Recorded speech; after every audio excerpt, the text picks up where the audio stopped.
Now, along the time Hill was really rocking with this and broadcasting it, there was a young broadcaster in Chicago by the name of Earl Nightingale. And he took all of Hill's material and he applied it. And at age 35, he retired, financially independent. And he was asked to give talks on his success. And he got more requests than he could fill, and somebody suggested he record it. So he took and recorded it, and he called it The Strangest Secret. Well, I got a hold of The Strangest Secret. And I had that along with Napoleon Hill's book. And all of a sudden, I had a third mentor. It was Earl Nightingale. But you see, Earl partnered up with another man named Lloyd Conant. And the two of them put their mind together. Earl was a great visionary. Lloyd was a great businessman. He had a direct mail business. And he said, Earl, I can sell your stuff. Well, do you know, Earl Nightingale, Strangest Secret record, was the first record outside of the entertainment industry that sold over 1 million copies. That's right. And he was given a gold record by Columbia. In fact, I was working with him when he got the record. I decided they were going to both be my mentors.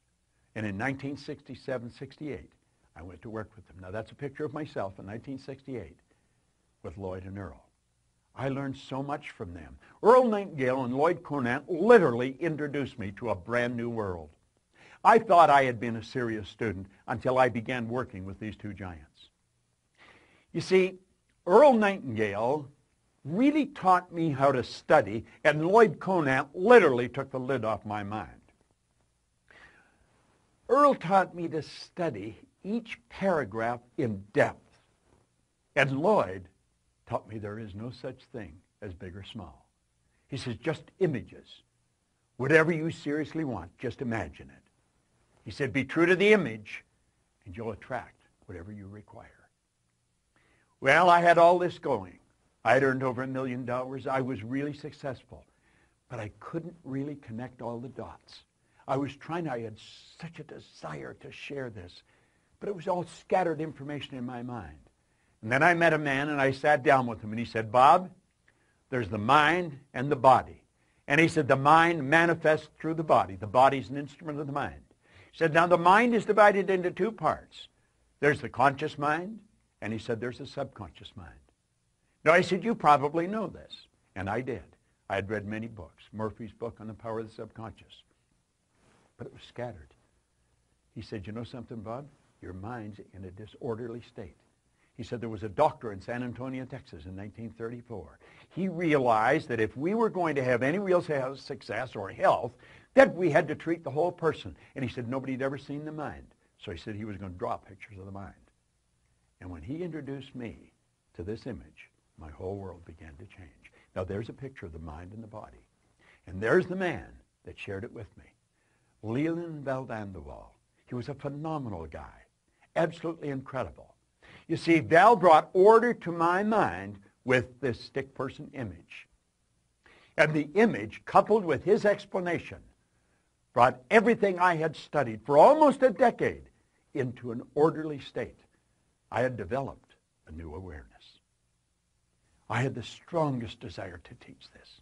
Val and I became fast friends right up until he passed, and I miss him. He and I were just great friends. I had all this information, but I was shy, and I was quiet, and I was withdrawn. And I wanted to teach this. You see, I have learned that you don't enjoy anything until you share it. And I was in the O'Hare Hyatt one day, and this man was standing in front of the room. Bill Gove. He was considered the Frank Sinatra of speakers. He captured everybody's attention. He held a microphone in his hand, and he was talking to the audience. And he said, if I want to be free, I've got to be me. Not the me I think you think I should be. Not the me I think my wife thinks I should be. Not the me I think my kids think I should be. He said, if I want to be free, I've got to be me. And I was sitting watching him. I'm thinking, my God, the guy's so good at what he does. And I made up my mind right there and then that I would learn to do what he was doing, and I was going to get him to teach me. Bill Gove became my mentor. He taught me how to totally relax in front of an audience, regardless of the size, and how to effectively communicate in a very professional manner. So you see, each one of these mentors taught me a huge idea. Oh, they taught me so many. But our executive director of 6 Minutes, Mikey Euler, asked me to share with you some of the main lessons I learned from my mentors. And you just got them. Now, I'm going to be sending you a couple other videos, and I will go into greater depth of what they taught me. But I can tell you this. I'm happy, I'm healthy, I'm wealthy, and all because I did what they suggested. You take this information that I'm sharing with you, and you can write your own ticket.